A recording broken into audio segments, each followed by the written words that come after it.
In 1998, Ice Cube stepped behind the camera for the first time and delivered The Players Club, a gritty, unfiltered look at the world of exotic dancing, survival, and the hard choices women make to get by. It became a cult classic almost overnight, launching careers and cementing legacies. But nearly 3 decades later, the real stories of the people who brought that film to life are just as compelling as anything that happened on screen. Some of them became legends. Some of them are gone.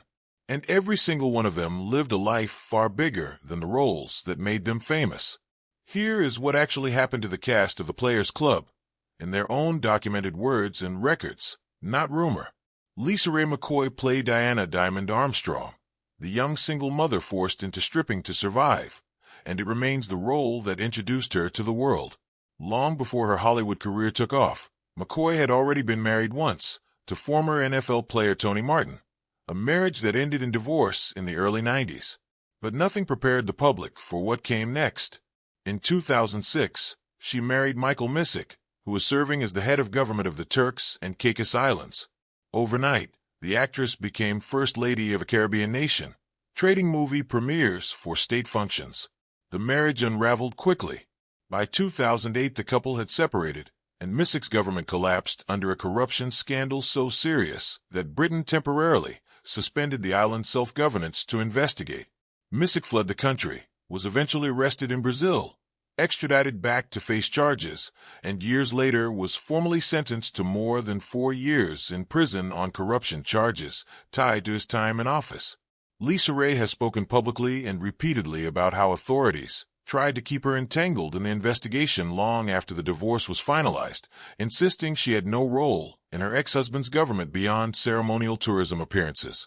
She has continued acting steadily in the years since, most notably in the television series Single Ladies, and has built out ventures in fashion alongside her acting work.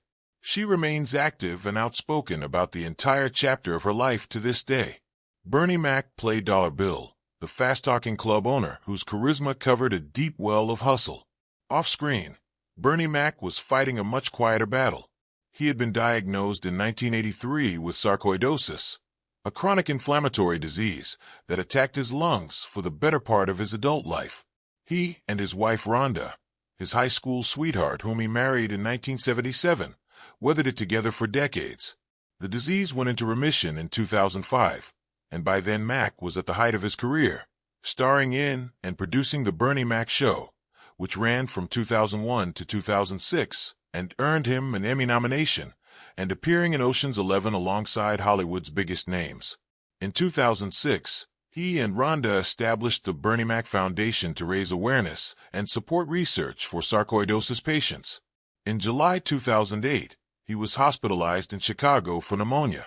He spent nearly 3 weeks fighting for his life, and on August 9, 2008, he died at age 50.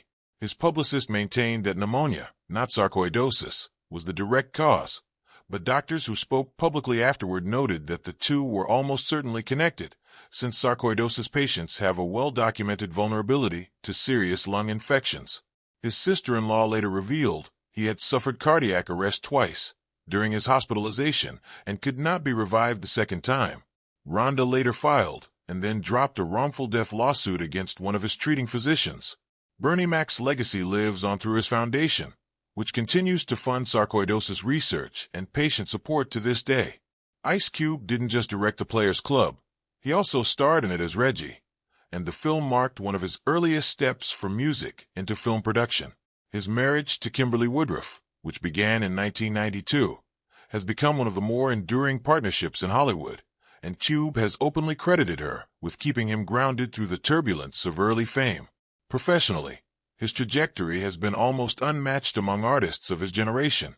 From Boys in the Hood to the Friday franchise to producing Straight Outta Compton, he built a career that spans music, film, and eventually sports, co-founding the Big Three Professional 3-on-3 Basketball League in 2017. As of the mid-2020s, his net worth is widely reported at around $160 million, built on decades of ownership stakes rather than one-time paydays.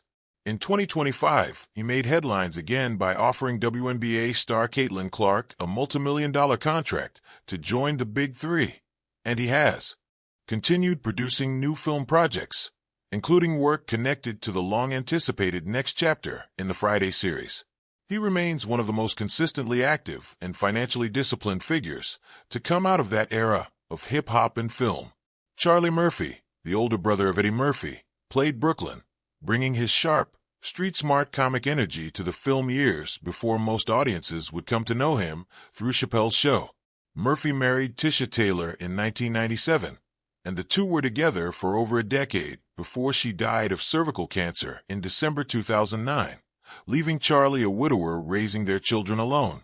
He continued performing through the years that followed, becoming a breakout star on Chappelle's Show for his True Hollywood Stories segments about Prince and Rick James, and later co-starring in the animated series Black Jesus. In his final years, he was privately battling leukemia while continuing to tour and work.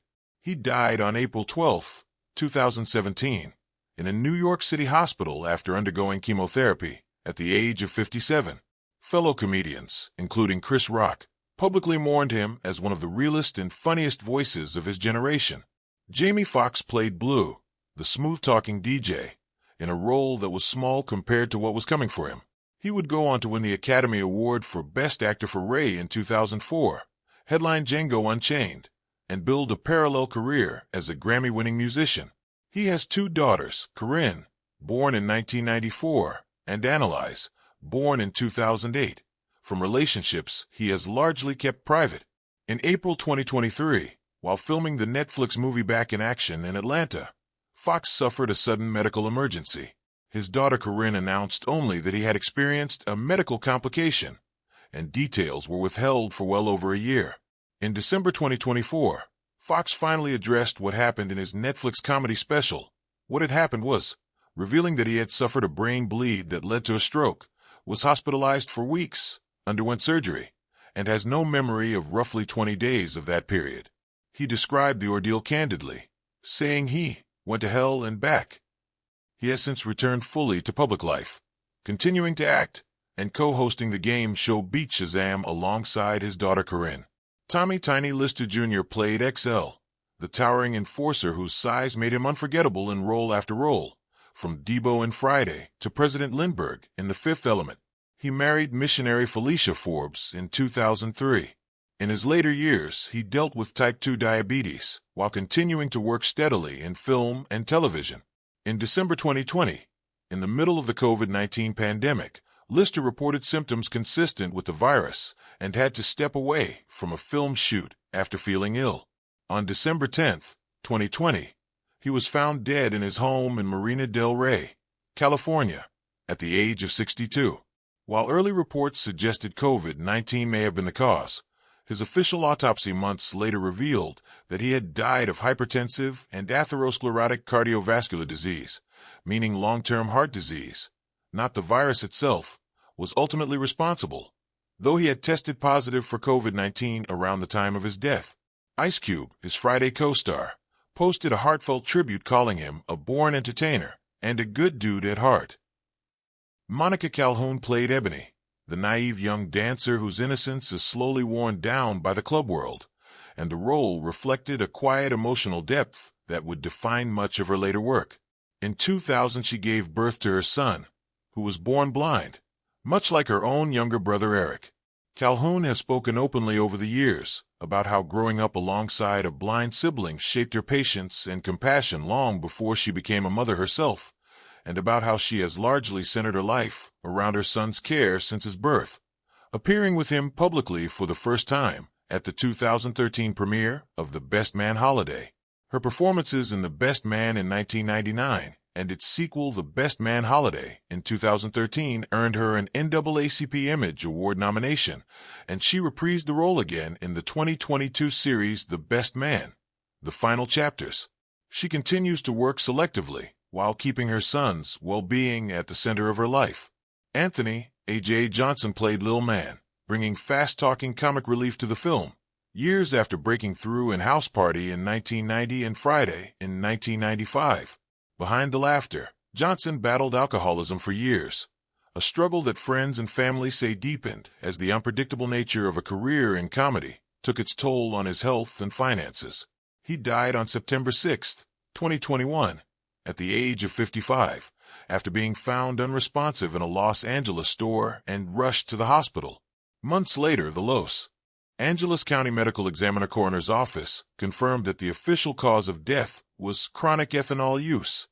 In other words, the long-term effects of alcohol abuse, and noted he had also tested positive for COVID-19, though that was not what killed him. His widow, Lexis Jones Mason, later chose to make his cause of death public specifically, so that it could serve as a warning to others, and she has since worked to raise awareness about the dangers of alcohol dependency in his memory.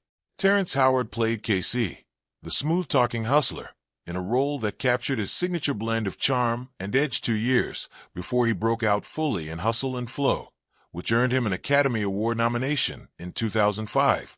His most famous professional controversy came in 2008, when he starred as James Rhodey Rhodes in the original Iron Man as, by several accounts, the highest-paid actor in the cast. He did not return for the sequel after a very public and still disputed pay negotiation with Marvel Studios, and the role went to Don Cheadle instead. In the years since, Howard has continued to work steadily in film and television, most notably on Empire, while also becoming known for promoting an unconventional personal theory about mathematics he calls teleology, which he has discussed at length in interviews and podcast appearances, drawing both curiosity and skepticism from the public. He remains active in entertainment while pursuing these independent scientific interests on the side. John Amos played Officer Freeman, the steady authority figure who anchored the film sense of order, decades after he had already become a television icon through Good Times, where he played James Evans Sr. from 1974 to 1979, and Roots, one of the most watched miniseries in American television history. Amos was married twice, first to artist Noel Mickelson from 1965 to 1975, and later, briefly, to actress Lillian Lehman. He spent his final years living in Los Angeles while managing declining health, including congestive heart failure. He died on August 21, 2024, at the age of 84, in a hospital in Inglewood, California. His death was not publicly announced until October of that year, more than a month later, amid an escalating and highly public feud between his 2 adult children, Shannon and Casey Amos, over how their father had been cared for in his final months. Shannon had previously filed elder abuse allegations against her brother, which were investigated by police and ultimately closed for lack of evidence, though the dispute over his final months and his estate continued publicly even after his passing. He was cremated on August 30, 2024, in accordance with his wishes. Chrisdale Wilson played Ronnie, the seductive and calculating dancer whose presence dominated her scenes and made her instantly recognizable to audiences. Before acting, Wilson had worked in law firms while pursuing a law degree, and had also worked as a stripper, experience she later said informed her performance.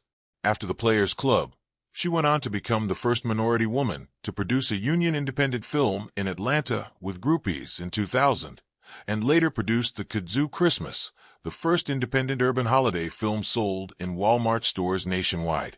She has continued acting in projects including Think Like a Man and Creed, and continues to write, produce, and appear in film and television work today. Nearly 3 decades on, the cast of The Players Club tells a story far bigger than the movie itself, one of hard-won success, quiet devotion, painful loss, and in more than one case, a battle that simply couldn't be won. Some of them are still out there working today. Some of them left a legacy that outlived the headlines. All of them are worth remembering for who they really were, not just who they played on screen.